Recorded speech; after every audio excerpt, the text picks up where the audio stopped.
Magandang gabi po sa inyong lahat.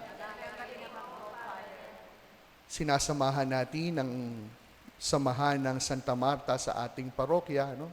Sila po yung mga naka-green. No? Meron tayong Saint Marta group sa ating parokya, no? Sa mga hindi nakakabatid. Ano po ba yung kanilang gawain? Simple po lamang, hindi nyo sila makikita. Malamang nagtataka kayo, paano yun? May ginagawa pero hindi nakikita. Sapagkat yung po talaga yung kanilang gawain. Sa kanilang pagtulong sa simbahan, ito man ay pagluluto, pagpapak ng ayuda, paglilinis, no? Tahimik na nag-aalay ng sarili, tahimik na naglilingkod para sa parokya. Sa ganitong diwa natin maaaring maunawaan ang kapistahan ng magkakapatid na siyang ating ipinagdiriwang. Ang magkakapatid na Marta, Maria at Lazaro. Sila po ang siyang humahawak ng magandang posisyon bilang bahagi ng close circle of friends ni Jesus. Sila ang mga best friends forever ng Panginoon.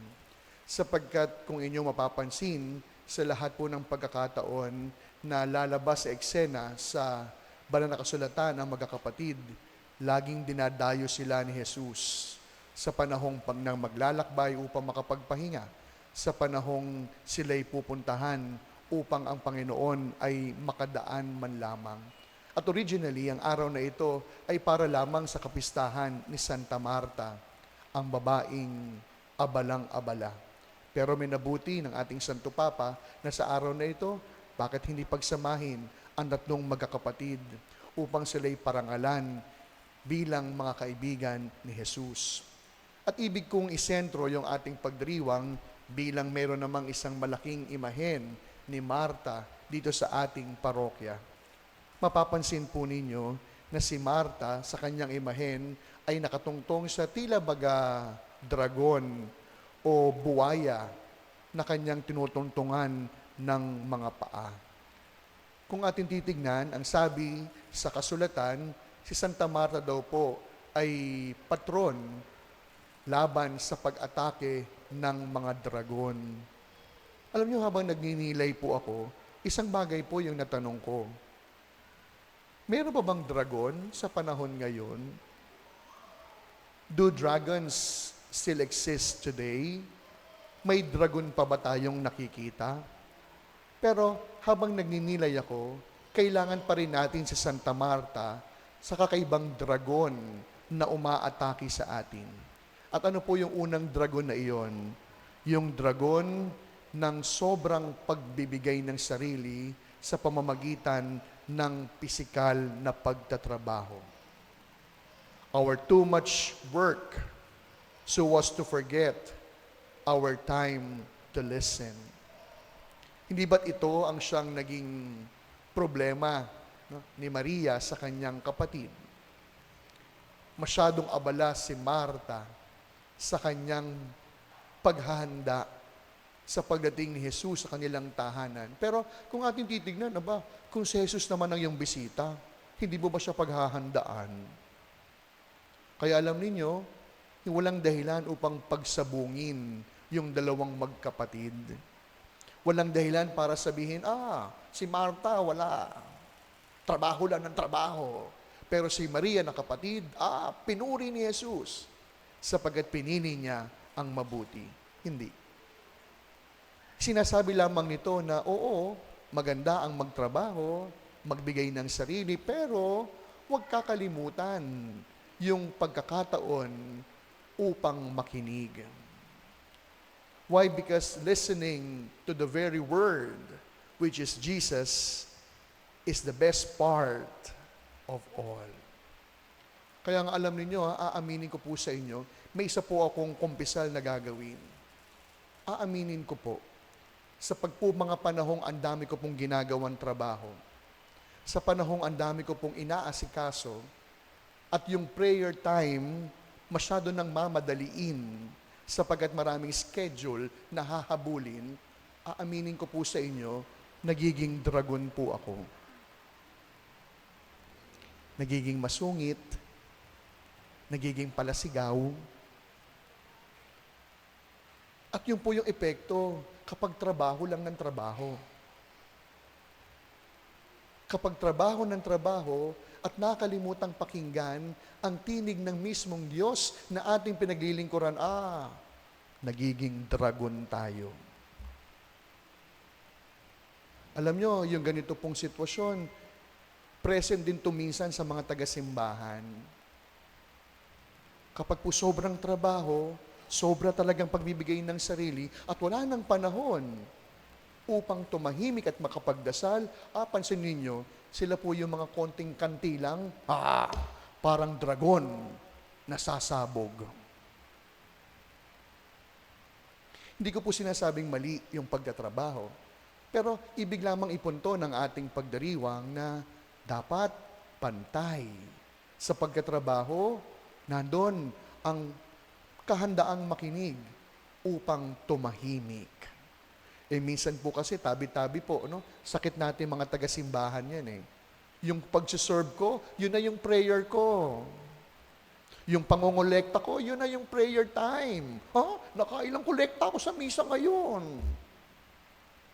But no.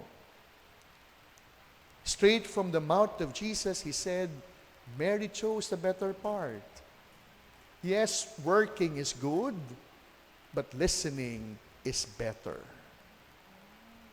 Pangalawa, itinuturo po sa atin ngayon, bilang ang mga dragon, ang katangian ng dragon, matapang, malakas, may katatagan. That is why, as we celebrate the feast of Saint Martha and her siblings, in the face of trials and difficulties, we need the kind of Martha in our midst. Pansinin po ninyo, si Martha, yung may lakas ng loob na lumapit kay Jesus at sabihin niyang, kung maaga po kayo nakarating, hindi po sana namatay ang kapatid ko. Si Martha lang ang may kakayahang sabihin kay Jesus yung laman ng kanyang damdamin. At ito po yung uri ng dragon na kinakailangan natin. Hindi ho yung dragong post lang ng post sa Facebook para mang-away.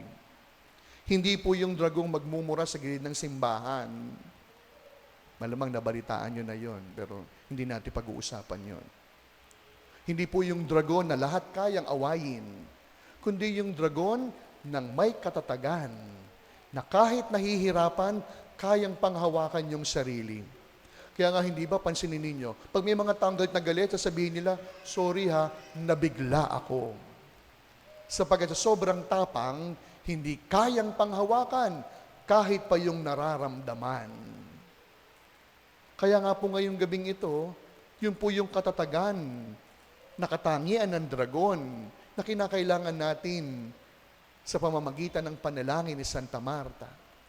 Na kung saan sa panahon ng paghihirap, pagdurusa, magiging matatag pa rin, hindi dahil matapang, kundi pinanghahawakan ang Diyos ang siyang gaganti para sa atin.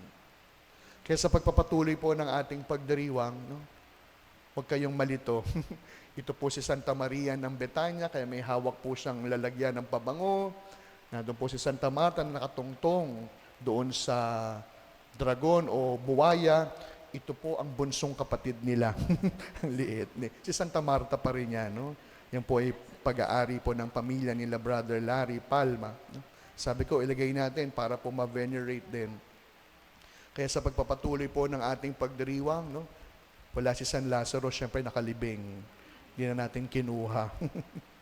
Sa pagpapatuloy ng ating pagdiriwang, dalawang panalangin po yung hingin natin. Una, yung panalangin para sa ating mga kaibigan. Huwag lamang po kayong sumama sa mga kaibigang bigatin, kundi samahan po natin yung mga kaibigan na magdadala sa atin palapit kay Jesus.